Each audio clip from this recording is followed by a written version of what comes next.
गौ माता की जय। आदरणीय सभी संत शिरोमणि जो मंच पे आसीन हैं, सबको प्रणाम, गो भक्तों को नमन।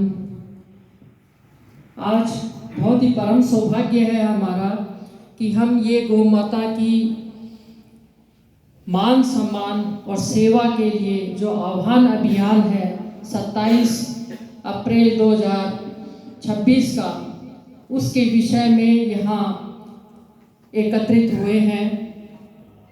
हमारे भाई साहब ने सब वर्णन कर दिया है, ज़्यादा कुछ कहने की आवश्यकता नहीं है।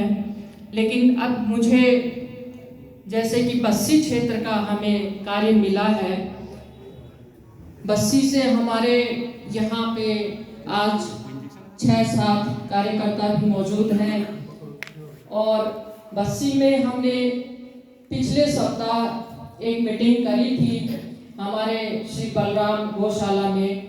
तो वहाँ प्रहलाद दास जी महाराज के सानिध्य में ये मीटिंग का आयोजन रहा और बस्सी तहसील में उस दिन सभी कार्यकर्ता कार्यकारिणी मौजूद थी और उस मीटिंग में हमने यह विषय बताया था कि बस्सी के जितने भी कार्यकर्ता हैं, कार्यकारिणी के जो सदस्य हैं, वो एक एक सदस्य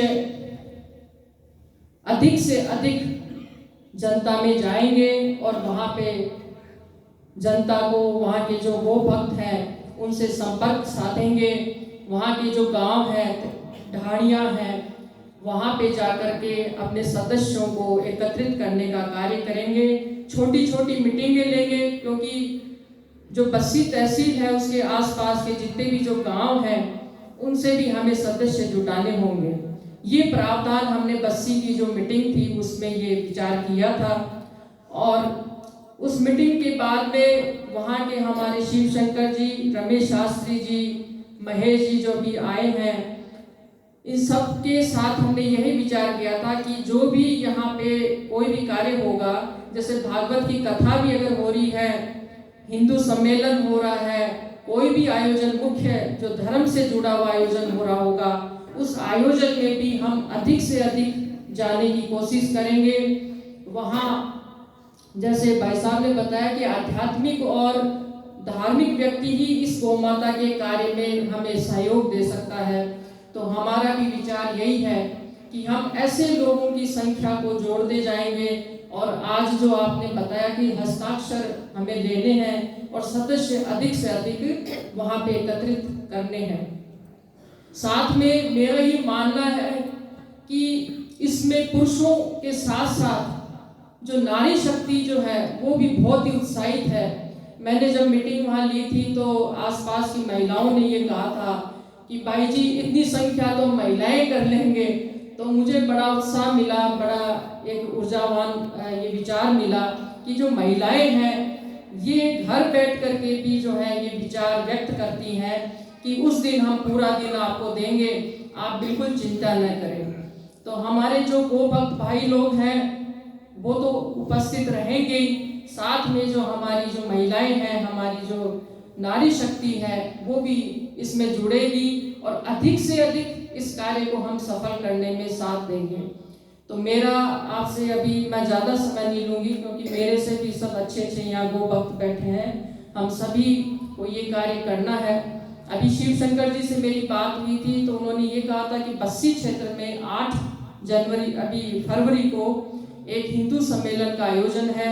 उसी आयोजन में हमारी उपस्थिति किस तरीके से हो, इसी तरीके से कुछ भागवत की कथाएं हैं वहाँ पे, तो हम उन कथाओं के माध्यम से, उन सम्मेलनों के माध्यम से वहाँ पे संख्या को जोड़ने का कार्य करेंगे। और साथ में जो हमारे श्री बलराम गौशाला है, कामधेनु गौशाला वहाँ की और बालाजी गौशाला कानोता साइड में भी है, तो उस गौशाला में भी हमारी एक मीटिंग रही थी। तो उन सभी सदस्यों को एकजुट करने का कार्य, अच्छा बस्सी के साथ ही तुंगा तहसील भी है, तो तुंगा से भी हमारी संख्या को हम वहाँ पे एकत्रित करेंगे क्योंकि ज़्यादा दूर नहीं है तुंगा और बस्सी। तो तुंगा और बस्सी का जो कार्य है वो हम एक साथ देख रहे हैं। तो मैं आप सभी गो भक्तों से, क्योंकि ज़्यादा समय नहीं लूँगी, नियम आप सबको पता है, हमें प्रार्थना पत्र देना है। जो भाई साहब ने कहा शब्दों पे हमें ध्यान देना है। कोई भी किसी भी प्रकार का कोई भी ऐसा कोई शब्द हमें सरकार के विरुद्ध नहीं बोलना है जिससे हमारे कार्य में कोई विक्षेप आवे। हमें बहुत ही डिसिप्लिन के साथ में, अनुशासन के साथ में ये कार्य करना है और हमें पूरा विश्वास है कि ये कार्य संपन्न होगा और एक दिन हम ये पूरे गौरव के साथ कर पाएंगे कि जो गौ माता का जो अभियान चला था उसमें हम सब साथ थे। तो मैं अंत में ये कहना चाहूंगी कि गौ माता कहे पुकार के कि जीवन मिला एक बार, हे मनुष्य तेरे को जीवन एक ही बार मिला है। गौ माता कहे पुकार के कि हे नर तुझे मनुष्य जीवन मिला एक बार, कर ले सेवा सुख मांगी तुझे हरि मिलेंगे आए। तो हे सभी संतों को प्रणाम और जय गौ माता।